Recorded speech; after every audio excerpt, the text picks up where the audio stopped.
আসসালামু আলাইকুম বন্ধুরা, সবাই কেমন আছেন? আশা করি সবাই ভালো আছেন এবং সুস্থ আছেন। যদি তুমি নীরবে থাকতে পারো, চুপ থাকতে পারো, তাহলে তোমার জীবনে সমস্যা কম আসবে। কারণ নীরবতা এই পৃথিবীর যে কোনো সমস্যার সবথেকে কঠিন সমাধান। তুমি প্রয়োজনের চেয়ে বেশি যত কথা বলবে, মানুষ তোমাকে ততটাই সাধারণ ভাবতে শুরু করবে।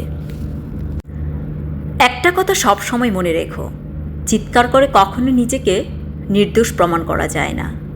চিৎকার করে কখনো সমস্ত প্রশ্নের উত্তর দেওয়া যায় না। চিৎকার করে কখনো মানুষের মন জয় করা যায় না।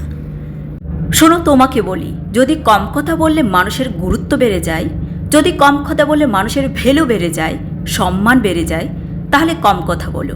আর কথা যদি বলতেই হয়, তাহলে তার সাথেই বলো যে তোমার জীবন পরিবর্তন করার ক্ষমতা রাখে।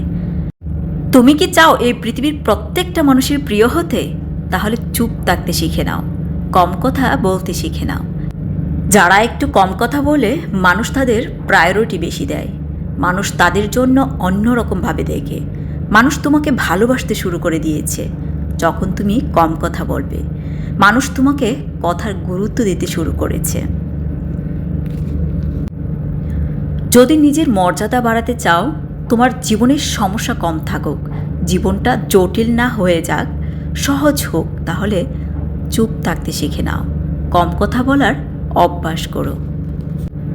যদি জীবনে কখনো কারো দ্বারা অপমানিত হও, তাহলে প্রতিবাদ করতে যেও না। যদি অপমানের মাত্রা বেশি হয়, তাহলেও না, প্রতিবাদ করতে যেও না। যদি কখনো কারো দ্বারা প্রতারিত হও, তাহলেও প্রতিবাদ করতে যেও না। মনে রেখো, এই পৃথিবীর সমস্ত প্রতিবাদ মুখ দিয়ে নয়, ভাষার মাধ্যমেও নয়। কিছু কিছু প্রতিবাদ কাজের মাধ্যমেও প্রকাশ করতে হয়। হ্যাঁ, কিছু কিছু প্রতিবাদ কাজের মাধ্যমেও প্রকাশ করতে হয়। তুমি যদি মানুষকে চমকাতে চাও, তোমার প্রতি যে ভুল ধারণা আছে সেগুলো ভুল প্রমাণিত করতে চাও, তাহলে তুমি নীরব হয়ে যাও। নীরব থেকে তোমাকে সমস্ত কিছু করে যেতে হবে। স্বার্থের এই পৃথিবীতে কেউ তোমাকে 1 ইঞ্চি জায়গা পর্যন্ত ছেড়ে দিবে না, কেউ তোমাকে এগিয়ে দিবে না। চুপ থেকে অনেক সমস্যার সমাধান করা যায়, অনেক পরিস্থিতির মোকাবেলা করা যায়। জীবনের এই 5টি পর্যায়ে চুপ থাকার চেষ্টা করো। নাম্বার 1, যখন তুমি অনেক বেশি রেগে থাকো। নাম্বার 2, যখন মানুষ তোমার কথার মূল্য বুঝে না।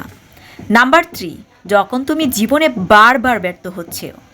নাম্বার 4, যখন তুমি জানো যে তুমি সঠিক, কিন্তু তারপরেও মানুষ তোমাকে ভুল বুঝছে। নাম্বার 5, যখন তুমি কারো কথা শুনছো, তখন চুপ থাকার চেষ্টা করো। এখন আমরা জেনে নিব চুপ থাকার উপকারিতা। হার্টের স্বাস্থ্য ভালো রাখে। কিছুটা সময় চুপ করে থাকলে মানসিক স্থিরতা ফিরে আসে এবং স্ট্রেস কমতে শুরু করে। ফলে সাধারণভাবে রক্তচাপ স্বাভাবিক অবস্থায় চলে আসে। তাই আমরা দিনের কিছু সময় চুপ থাকার চেষ্টা করি। মানসিক চাপ কমায়। যখন দেখবেন স্ট্রেস লেভেল বাড়ছে, তখনই একটা নিঃশব্দ জায়গায় চলে যান, সেখানে কিছুক্ষণ বসে বড় বড় শ্বাস নিন। এটা করলে অল্প সময়ের মধ্যেই মানসিক চাপ দূর হবে। অনিদ্রা দূর করে। নীরবতা ঘুমের সাইকেলে স্বাভাবিক করে, ফলে অনিদ্রা দূর হয়। তাই দিনে কয়েক মিনিট হলেও একটু চুপ থাকবেন। রক্তচাপ স্বাভাবিক রাখে। যাদের উচ্চ রক্তচাপের সমস্যা আছে, তারা নিয়মিত কিছুটা সময় শান্ত পরিবেশে কাটান, তাহলে রক্তচাপ স্বাভাবিক হতে শুরু করবে। এটি আপনার শ্বাসক্রিয়া স্বাভাবিক করবে। মুখ থেকে যে বাণী একবার বের হয়ে যায়, তা আর ফেরানো সম্ভব না। তাই কথা বলার আগে একটু ভেবেচিন্তে বলা উচিত। তাহলে আজ আমরা জেনে নিই কোথায় চুপ থাকতে হবে এবং কেন চুপ থাকতে হবে। কোথায় চুপ থাকতে হবে? নাম্বার 1, যখন কেউ তার সমস্যার কথা বলে। যখন কেউ তার সমস্যার কথা আমাদের বলে কিংবা তার ভেতরে চলা ইমোশনগুলো শেয়ার করে, সেই সময় অতি শীঘ্রই আমাদের চুপ থাকা উচিত। ঠিক ভুল বিচার না করে তার কথাগুলো চুপ করে মন দিয়ে শুনতে হবে। নাম্বার 2, সম্পর্ক উন্নতি করতে। ভালোবাসার মানুষ তার প্রিয়জনকে কিছু বলতে চায়, সেক্ষেত্রে একসঙ্গে কথা না বলে চুপ করে শুনলে সম্পর্কে উন্নতি ঘটে।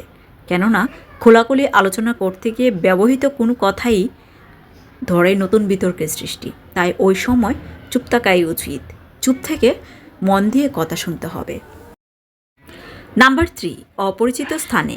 বিভিন্ন প্রয়োজনে আমরা অফিসে, দোকান, বাজার ইত্যাদি ক্ষেত্রে নানা মানুষের সংস্পর্শে আসি। সেই ক্ষেত্রে অপ্রয়োজনীয় কথা বলে সমস্যা সৃষ্টি করে থাকে। এরকম মানুষের দেখা পাওয়া খুবই হামেশি। এরকম অভিজ্ঞতা আমাদের সকলেরই আছে। এই সকল জায়গায় আমাদের বুদ্ধিমানের কাজই হচ্ছে চুপ থাকা। বুদ্ধিমান মানুষ অপ্রয়োজনীয় কথা না বলে চুপই থাকেন। নাম্বার 4, অপ্রাসঙ্গিক ক্ষেত্রে। বিভিন্ন অনুষ্ঠান বা আড্ডায় নানা প্রাসঙ্গিক ও অপ্রাসঙ্গিক বিষয় উঠে আসে। বুদ্ধিমান মানুষেরা ওই সকল জায়গায় চুপ থাকার চেষ্টা করে।